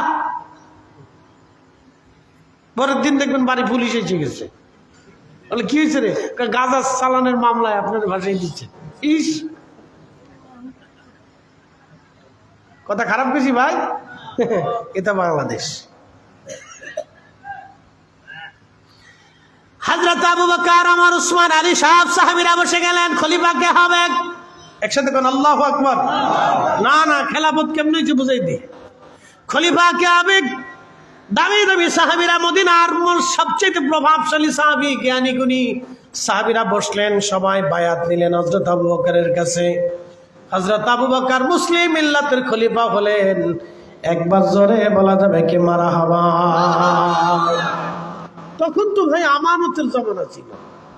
আজ থেকে 100 বছর আগে জমি জমা বিক্রি হইতো কেমনে? সাক্ষী তলবে না? আচ্ছা বলেন তো, 100 বছর আগে আপনার দাদার বাপের বিয়ে কেমনে হয়েছে? কাগজ কলম ছিল তখন? সাক্ষী তলবে হয়েছে। কি কথা কন না কে? তখনকার মানুষ মিথ্যা সাক্ষী দিত না। এখন কাগজ কলমে বিয়ে করে আসার পরে কোন আমি বিয়ে করি দিই, ওটা নকল করছে। কি কথা কন না কে? কাগজ কলমে বিয়ে করে আনার পরে কোন আমি দিইনি, দলিল দেখে দিয়েছে, সিগনেচার করে দিয়েছে, মানে আমি লিখিনি। এটা দুই নম্বর। এখনকার মুসলমান এরকম। তখনকার দিনের মুসলমান সাক্ষী তলবে জমি বিক্রি হয়েছে। এতটুকু জমি দাম কত বলে এত, সমাজের লোকজন ডাক দিছে 10 জন, তোমরা শুনছো আমি জমিটা কিনছি তার কাছ থেকে, বাস হয়ে গেছে। এখন কাগজ কলমেও সাতা দলিলা দিল্লা লেখার পরে কেন আমি দিইনি। কি অবস্থা এখন? তার মানে এখন আর আমানত নাই, আমানত শেষ হয়ে গেছে। কষ্ট হইতেছে আপনাদের? একসাথে জোরে বলেন তো আল্লাহু আকবার। না হয় না, আরো জোরে বলে, আরো জোরে। হ্যাঁ, ভালো করে বুঝে যান। খলিফা হয়ে গেলেন হযরত আবু বকর। বেলাল রাদিয়াল্লাহু আনহু আবু বকরের সামনে দাঁড়ায় বলেন, আমাকে বিদায় দিয়ে দাও। কে রে বেলাল? আমি আর থাকতে পারবো না, সম্ভব না, কষ্ট হয়, অনেক কষ্ট হয়, বিরহ বেদনা আমার সহ্য হচ্ছে না। বাপরে, কোন সন্তান মারা গেলে দেখবেন গ্রামের সবার ধৈর্য থাকে, পরিবারের সবাই মেনে নেয়, কিন্তু মা ওই কবরের দূরে দাঁড়ায় দাঁড়ায় বসে বসে কবরের দিকে তাকায় তাকায় কান্দে। কথা ঠিক আছে না ভাই? বাপটা ঘরের ভিতরে যাইয়া ছেলেটার জামা ধরে ধরে কান্দে। ছেলেটা মেয়েটা মারা গেছে, বাপ তার ওই বড়ার টেবিলে বসে বসে কান্দে। এই মেয়েটা মারা গেছে, মা ওই জানালা দিয়ে কবরের দিকে তাকায় তাকায় কাঁদতেছে। মা বলতে পারে না, 6 মাস, 6 বছর, 60 বছর, মৃত্যুর একদিন পর্যন্ত মা সন্তানের দিকে তাকায় কান্দে। এটা নাম হচ্ছে বিরহ বেদনা। এই বেদনা সবার জন্য আসে না। তো হযরত বেলাল বলতেছিলেন, আমি রাসূল করিমের রওজা শরীফ দেখলে আমার সহ্য হয় না, আমি স্থির থাকতে পারি না, আমি থাকতে পারবো না, আমি চলে যাব। আশিক রাসূল চলে গেলেন সুদূর সিরিয়ার দামেস্ক। চলে যাওয়ার পরে বহুদিন পরে চলে যাওয়ার পরে হযরত বেলাল ঘুমিয়ে স্বপ্ন দেখেন রাহমাতুল লিল আলামিন তশরীফ এনেছে। ডাক দিলেন, বেলাল কেমন জুলুম তুমি আমার সাথে শুরু করছো বলো। বেলাল রে, কতদিন হলো তুমি আমার জিয়ারতে আসো না। বেলাল আয়, আমি নবীর জিয়ারতে আই রে বেলাল। আমার জিয়ারতে কেন আসো না? তুমি কেন আমার সাথে জুলুম শুরু করছো? ইমাম তাকিউদ্দিন সুবকি রাহিমাহুল্লাহ শিফাউস সাকাম কিতাবের মধ্যে তিনি লেখেন, ইমাম সামহুদি আল ওয়াফাউল ওয়াফার মধ্যে লেখেন, বিশ্ববিখ্যাত মুহাদ্দিস শেখ আব্দুল হক মুহাদ্দিস দেহলভী রাহমাতুল্লাহ আলাইহি আখা মাদারিজুন নবুয়াতের মধ্যে তিনি লেখেন, আশিক রাসূল হযরত বেলাল এই স্বপ্ন দেখে আর স্থির থাকতে পারেন নাই। সুদূর সিরিয়ার দামেস্ক থেকে বের হলেন, মদিনার পানে ছুটে আসলেন। যখন তিনি পৌঁছাইলেন তখন ছিল তাহাজ্জুদের সময়। তাহাজ্জুদের সময় এসে প্রিয় নবীজি রওজা মোবারক তখন কাঠের জালি দিয়ে ঘিরে রাখা ছিল, আর রওজা শরীফের চারপাশে কাঠের জালি দিয়ে ঘিরে রাখা। রওজা শরীফের জালি মোবারকের সঙ্গে মাথা ঠেকাইয়া বেলাল কাঁদতেছিলেন, ধুলা পানিগুলি মাথার মধ্যে মাখাইতেছিলেন, আর বলতেছিলেন, ইয়া রাসূলুল্লাহ, গোলামকে আসতে বলেছিলেন, গোলাম আপনার কদম মোবারকে হাজির হয়ে গেছে। হুজুর, আপনি আমাকে আসতে বলেছিলেন, আমি আসছি। ইয়া রাসূলুল্লাহ, আপনার কদমে এসে পড়েছি। এইভাবে বসে বসে নবীর আশিক কাঁদতেছিলেন। সে কি করুন কান্না, নতুন মুয়াজ্জিন আসছে আজান দেওয়ার জন্য, দেখে নবীর মুয়াজ্জিন বসে কাঁদে। ডাক দিল, সাহাবীরা রে শুনছো, নবীর মুয়াজ্জিন হযরত বেলাল আমাদের মাঝে ফিরে আসছে। হযরত বেলালের কথা শুনে সাহাবীরা দৌড়ে আসলেন। এসে দেখতেছে বেলাল বসে বসে কান্না করে। সাহাবীরা বলল, বেলাল আজান দাও। হযরত বেলাল বলে, না, নবীজির ইন্তেকালের পরে আজ পর্যন্ত আমি আজান দিতে পারি নাই, তোমরা অনুরোধ করিও না, আমার পক্ষে আজান দেওয়া সম্ভব না। আমি আজান দিতাম, নবীজি আসতো, আজকে আজান দিলে নবী আসবে জি। সাহাবীরা কান্না শুরু করে দিল, বেলাল কতদিন হলো তোমার লাহানের আজান শুনি না। সাহাবীরা বলল, আমাদের কোথায় বেলাল আজান দিবে না, যাও দেখো ছোট্ট হাসান আর হুসাইন দুইজন আসেনি, ওরা নবীর কলিজার টুকরা, ওরা বললে বেলাল আর হয়তো নিষেধ করবে না। দৌড়ে যা হলো 7 নম্বর গেট বরাবর বাবু সালাম দিয়ে আগাইলে একটা মসজিদ পাবেন, মসজিদ আলী। এটা কখনো মসজিদ ছিল না, এটা ছিল ফাতেমার বাড়ি। মসজিদে রূপান্তর করে এই স্থানটা সংরক্ষণ করা হয়েছে। ভাইজান আমার, নিয়ে আসা হলো হাসান হুসাইন রাদিয়াল্লাহু আনহুমাকে। দেখতে নানার মতো দেখা যাইতো দুই ভাই।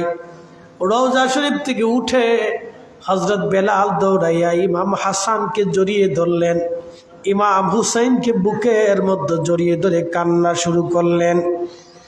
কাঁদতেছিলেন, বুকের মধ্যে মাথা ঠেকায় কান্দেন হযরত বেলাল ডুকরিয়ে ডুকরিয়ে। হযরত ইমাম হাসান ডাক দে বলল, নানার মুয়াজ্জিন, কতদিন হলো তোমার কণ্ঠের আজান শুনি না। নানার মুয়াজ্জিন, আজকে তুমি মিনারায় যাও, আজান দেও, আমাদেরকে সে আজানটা শোনায় যাও যে আজানটা নানাজিরে শোনাইতা। নবীর মুয়াজ্জিন দৌড়াইয়া সেই মহিলার ছাদের উপরে দাঁড়ায় গেলেন। আল্লাহু আকবার, আল্লাহু আকবার বলে যখন টান দিলেন, রাতের আধারে নীরব মদিনার রন্দে রন্দে আজানের আওয়াজ ছড়িয়ে গেল। হযরত বেলালের আজান শুনিয়া মহিলার মদিনার ঘর থেকে সাহাবীরা বের হয়ে দৌড় মারছে, আহা বেলাল আসছে ফিরে। নবীর মুয়াজ্জিন আজকে আজান দেয়, কতদিন রসুলের মুয়াজ্জিনের আজান শুনি না। এইভাবে যখন আশহাদু আল্লা ইলাহা ইল্লাল্লাহ বলে টান দিলেন, মদিনার ঘর থেকে ছোট ছোট বাচ্চারা, বালকরা, যুবকরা, মহিলারা ঘর থেকে বের হয়ে দৌড় মারছে, নবীর মুয়াজ্জিন বেলাল আসছে। আহা, যখন আজানের লহরী টান মদিনার রন্দে রন্দে ছড়িয়ে গেল, মদিনার মানুষের ভিতরে কান্নার আওয়াজ আসলো। ইমাম সুবকি কিতাবু শেখ সিকামের ভিতরে শিফাউস সাকামের মধ্যে তিনি লেখেন, একটা আওয়াজ আসতেছিল, নবী কি ফিরে আসছেনি, নবী বুঝি ফিরে আসছে আমাদের মাঝে, রসুল বুঝি আমাদের মাঝে ফিরে আসছে, রসুল বুঝি আমাদের মাঝে ফিরে আসছে। এইভাবে সারা মদিনায় কান্নার রোল পড়ে গেল। মহিলা থেকে শিশু, শিশু থেকে বৃদ্ধ, একেবারে সবাই কান্না করতে লাগলো। সারা মদিনায় কান্নার আওয়াজ ভেসে যেতে লাগলো। হযরত বেলাল আজান শুরু করলেন, আশহাদু আন্না মুহাম্মাদার রাসূলুল্লাহ।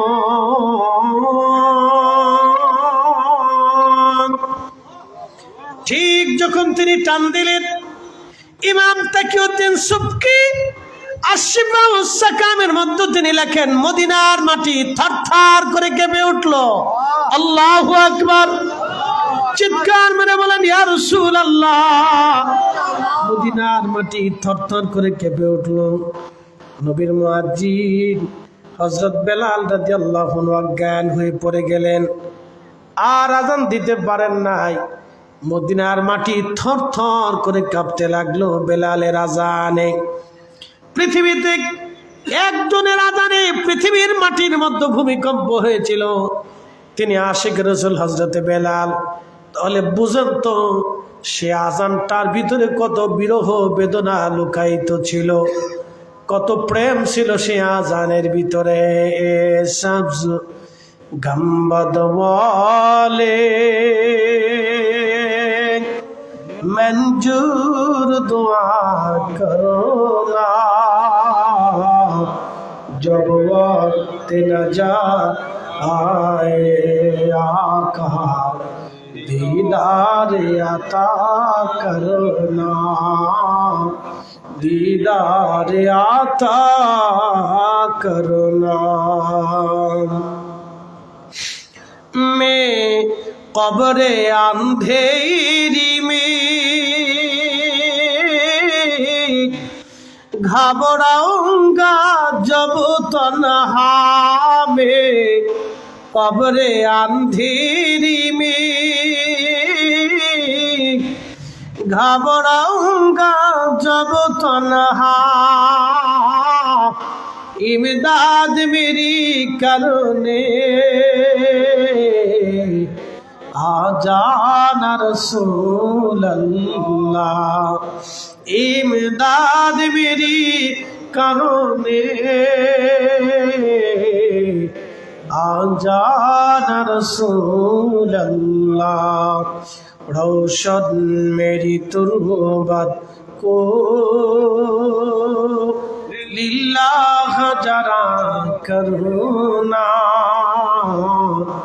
जब वक्त नजात आए आका दीदार अता करुणा,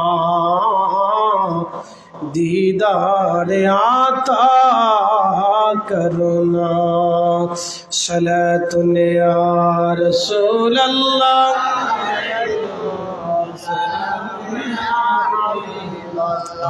सलातुन या रसूल अल्लाह, अलैकुम सलाम या हबीब अल्लाह अलैकुम।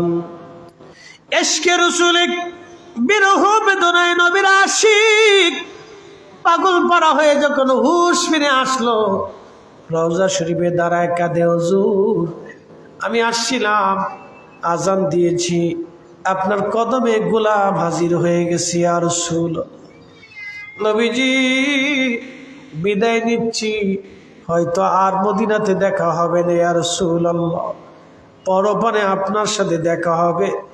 বিরহ বেদনা নিয়ে কেঁদে কেঁদে বেলাল ফিরে চলে গেল। কোনদিন আর তিনি মদিনাতে ফিরে আসেন নাই। ওই বিরহ বেদনা নিয়ে তিনি পরপারে চলে গেলেন। দিদারে মুস্তাফা তার নসিব হলো পরপারে। তিনি আশিক রাসূল বেলাল, প্রিয় নবী তাকে স্বপ্নে আসতে বলেছিলেন। বুঝেছেন একজন আশিককে নবী দাওয়াত দিতে গেছেন, আসো, কেন তুমি আমার জিয়ারতে আসো না, আসো।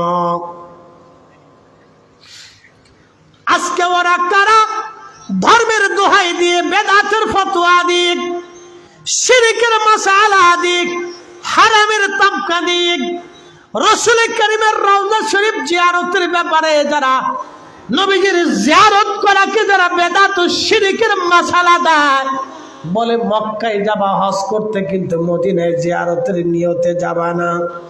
যারা ফতোয়া দিয়ে ঘটা করে বন্ধ করতে চায়, আমাদের আর বুঝার বাকি নাই, ওরা ইহুদিদের দালাল।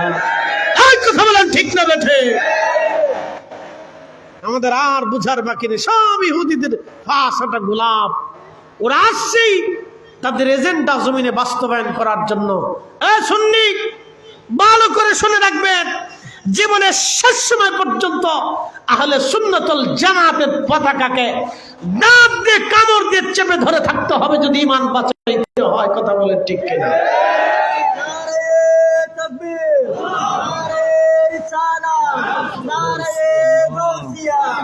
পরিস্থিতি এমন হয়ে গেছে, এখন আপনার ঈমান রাখাটা বড় কঠিন হয়ে গেছে। হাসতে হাসতে মুসলমানের ঈমান চলে যাচ্ছে, হাসতে হাসতে। কিছু প্রতারক এখন বের হয়ে গেছে, বক্তব্যে হাসতে হাসতে শানে রিসালাতে বেয়াদবি করে, কিন্তু একটু অন্তর কাঁপে না। কথা বল না কেন, ঠিক কিনা? হাসতে হাসতে রাসূল কারীমের শানে বেয়াদবি করে, একটু অন্তর কাঁপে না, ভয়ও পায় না, তওবাও করে না, ভুল স্বীকার করে না। পরিস্থিতি ভয়ানক, এই জন্য সতর্ক থাকতে হবে। ইমাম জৈনুল আবিদিন রাদিয়াল্লাহু আনহুকে জিজ্ঞেস করল, হক পথ কি? বলে আহলুস সুন্নাতুল জামাত। যখন সবাই দাবি করবে আমরা আহলে সুন্নাত ওয়াল জামাত, তখন আহলে সুন্নাত ওয়াল জামাত কি করে চিনব? তখন তিনি জবাব দিয়েছিলেন, যাদের কলিজাতে ইশকে রাসূল বেশি থাকবে তারাই অরিজিনাল আহলে সুন্নাত ওয়াল জামাত। আল্লাহু আকবার, হয় না? জোরে বলেন আল্লাহু আকবার। এই জন্য বিষয়টা আপনাদের নলেজে রাখতে হবে, কেয়ারফুল থাকতে হবে। উপস্থিতি, লম্বা কথা বাড়ানো না। হযরত ওয়াসাল কারনীর জিন্দেগীর কথা আপনারা বলেছেন। হযরত ওয়াসাল কারনীর জীবনে 2টা আমল ছিল, 3টা আমল ছিল 20 প্রকট। একটা হলো ইশকে রাসূল, আর একটা হচ্ছে পিতামাতার খেদমত, আর একটা ছিল ইত্তাকুল্লাহ, আল্লাহর ভয়। ওনার চোখের কোণাতে সবসময় খোদার ভয়ে পানি লেগে থাকতো। ওনার জীবনীর ভিতরে আসছে, ইমাম আবুল ফরাজ ইবনুল জৌজি রহিমাহুল্লাহ 900 বছর আগে তার কিতাবে লিখছেন, হযরতে ওয়াসাল কারনী রাদিয়াল্লাহু আনহু ইয়ামানের কোন অঞ্চলের এক ছোট্ট ঝুপড়ি ঘরের মধ্যে থাকতেন। তার সমাজ সমাজ রাষ্ট্র কিছুই ছিল না। রাসূল করিম হযরত ওয়াসাল কারনীর প্রশংসা করেছেন। হযরত ওমর বহু বছর তাকে খুঁজছেন, 10 বছর তালাশ করছেন, কিন্তু পান না। প্রিয় নবী ইন্তেকালের আগে বলেছিলেন, ওমর রে, যদি সহিহ মুসলিমে কিতাব ফাজিল ওয়া সাহাবীর নবীর ভিতরে হাদিসটা আসছে, ওমর যদি কোনোদিন তুমি ওয়াসাল কারনীকে পাও তো তুমি তোমার মাগফিরাতের জন্য দোয়া চেয়ে নিও, তার দর্শে বসিও এবং তাকে বলিও আমার গুনাহগার উম্মতের জন্য যেন দোয়া করে মাগফিরাতের জন্য, কারণ আমার ওয়াইস দোয়া করতে দেরি হবে, আসমানে কবুল হতে দেরি হবে না। আসতে হয়ে গেল না? জোরে বলেন সুবহানাল্লাহ। এই যারা আমলের বড়াই করে ওদেরকে জিজ্ঞেস করেন, বেটা তুমি অনেক বড় শাইখুল হাদিস, তার সাথে হয়েছে কি? হ্যাঁ, তুমি অনেক বড় মুফতি, তাতে হয়েছে কি? বেটা তুমি অনেক বড় বক্তা, সাথে তার লাভ কি? ওয়াসাল কারনী রাদিয়াল্লাহু আনহুর জুতার ওজনের সমান হয়েছে নি তোমার? না। অথচ জীবনে রাসূলের দর্শে বসে একটা হাদিসও কোনোদিন শোনেন নাই, তার থেকে একটা হাদিসও বর্ণিত হয় নাই, কোরআনের কারিমার একটা আয়াতও নবীজির দর্শে বসে তিনি কোনোদিন শোনেন না, অথচ ফজিলত নবী বর্ণনা করে গেছে। একসাথে বলবেন না মারহাবা? কেন? 3টা আমল ছিল তার ভিতরে, 1 ইশকে রাসূল, 2 পিতামাতার খেদমত, 3 খোদার ভয়ে চোখের পানি থাকতো সবসময়। তো ভালো করে শোনেন, হযরত ওমর রাদিয়াল্লাহু আনহু শেষ হজ করতে যাবেন। শেষ হজ,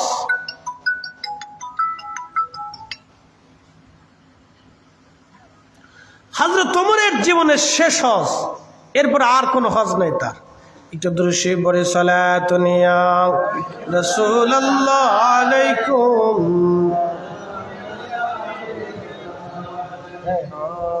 সালাতুন ইয়া রাসূলুল্লাহ সালাম। আচ্ছা জরুরি প্রোগ্রাম জরুরি নাকি? সন্ধ্যা নেই, সম্ভবত রাত্রে হলে সন্ধ্যা।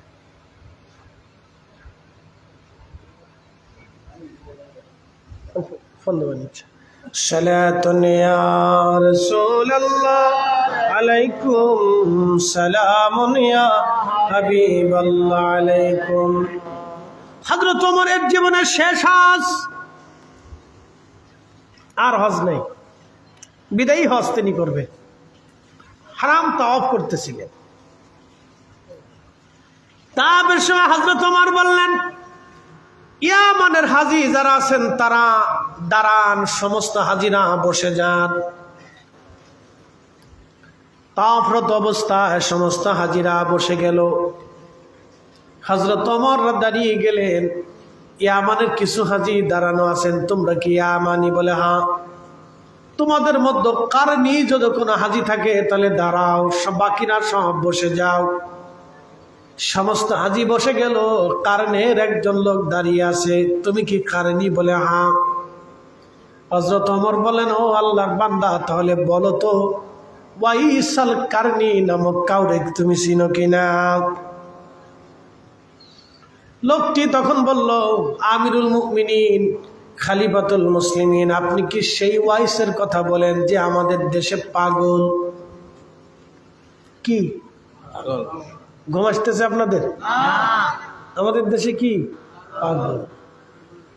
পাগল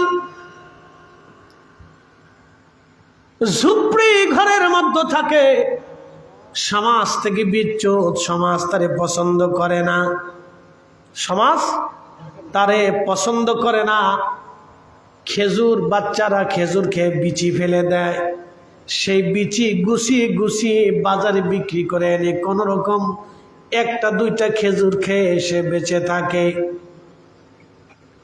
তার কিচ্ছু নাই, এক জুব্বাতে সারা জীবন কাটিয়ে দিয়েছে, এক চাদরেই সারা জীবন কাটিয়ে জায়গায় জায়গায় তালি জোড়া দামা সিরা। আপনি কি সেই পাগল ওয়াইসের কথা বলেন? আমিরুল মুমিনিন শুনেন, সে আমার ভাতিজা, আমার ভাইয়ের ছেলে। দারিদ্রতার কারণে, সমাজহীনতার কারণে আমরা তাকে একটা গাছের ডাল দিয়ে ঝুপড়ি ঘর বানিয়ে দিয়েছি, ঝুপড়ি ঘরের মধ্যেই সে থাকে। আমরা তাকে পাগল মনে করি। হযরত ওমর চোখের পানি ছেড়ে ছেড়ে কাঁদতেছিলেন। হে আল্লাহর বান্দা, তুমি কি জানো সেই লোকটাকে? বলে, আমি জানি, আমাদের ওয়াইস ভাতিজা পাগল। শোনেন, পরিপূর্ণ যদি আজকে রসুল আসে আপনার, তাহলে মানুষ পাগল বলতে পারে।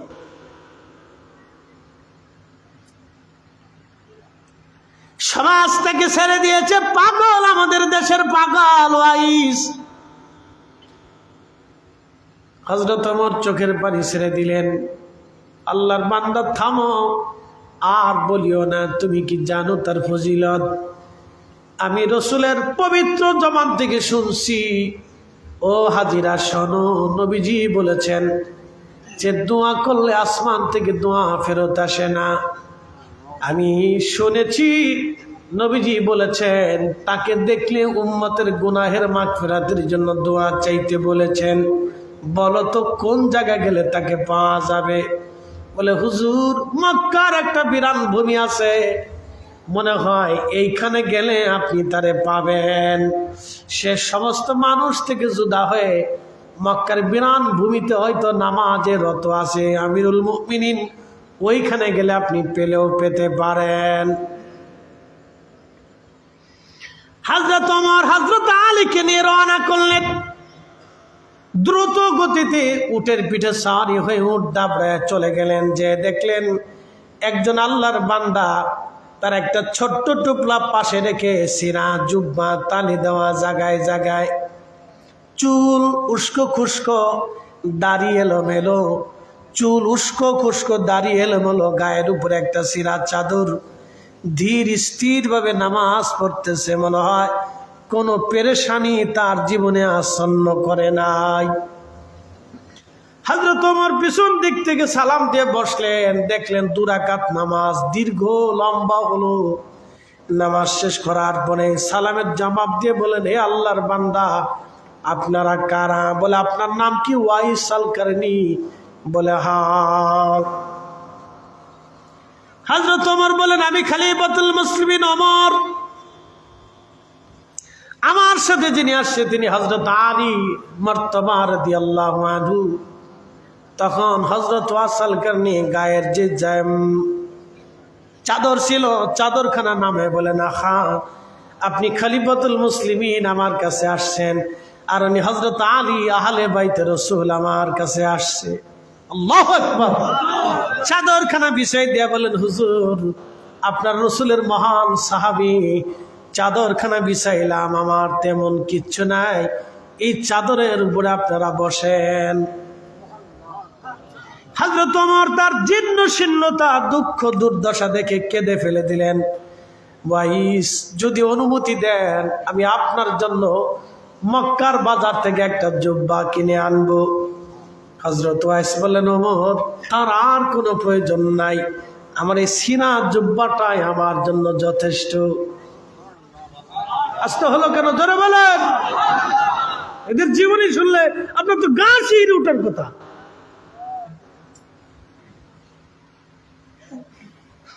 আমার এই জুব্বাটাই যথেষ্ট, আর লাগবে না। ওয়াইস আল কারনি অনুমতি যদি দেন, মদিনা মক্কার বাজার থেকে আপনার জন্য কিছু খেজুর নিয়ে আসবো। আমি আমিরুল মুমিনিন, আমার অর্থ থেকে আপনাকে হাদিয়া দিব, রাষ্ট্রের পক্ষ থেকে না।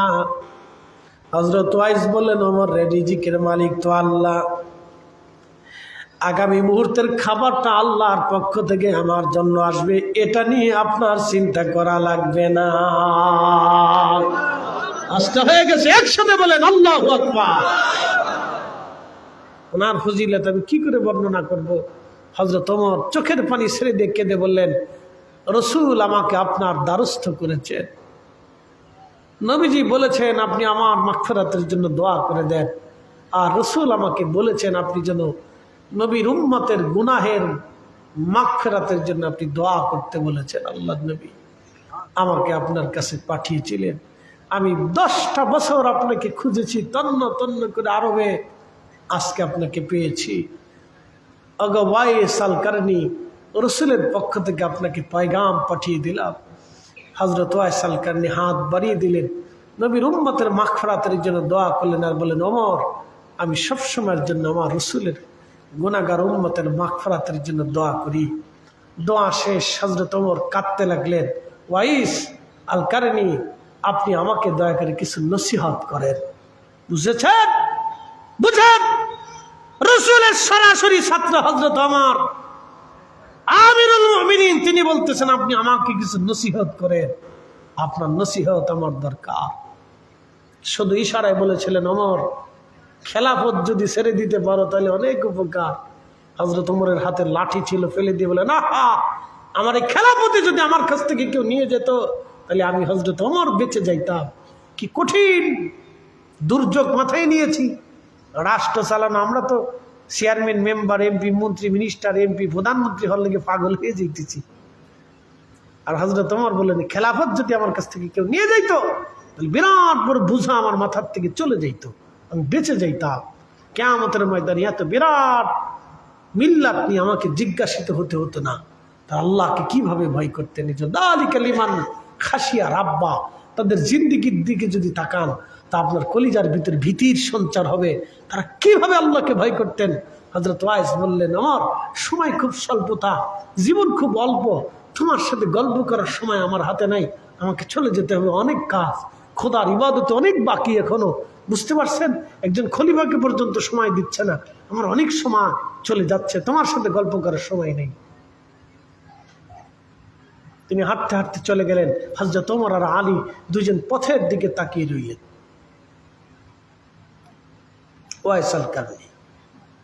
ওয়াইস আল কারনি রাদিয়াল্লাহু আনহুর জিন্দেগীর ছোট্ট একটা পাঠ থেকে আপনাদেরকে জানাইলাম তার রহস্যময় এক জীবন। আল্লাহ আমাদেরকে সাহাবে আজমাইন, আউলিয়া জামের পথে কবুল করুক, সকলে বলেন আমিন। তাদের মহাব্বত যেন দিয়ে আমাদের কলিজাকে আল্লাহ ভরে রাখেন, একসাথে জোরে বলেন আমিন। আসেন নবীজিকে সালাম জানাই, ইয়া নবী সালাম আলাইকা, সালাম আলাইকা, ইয়া হাবিব সালাম আলাইকা, আল্লাহ আলাইকা, ইয়া রাসূলুল্লাহ ওয়া ইয়া হাবিবাল্লাহ, রওজা সে পর্দা উঠা দো, শকীন লাহিত কা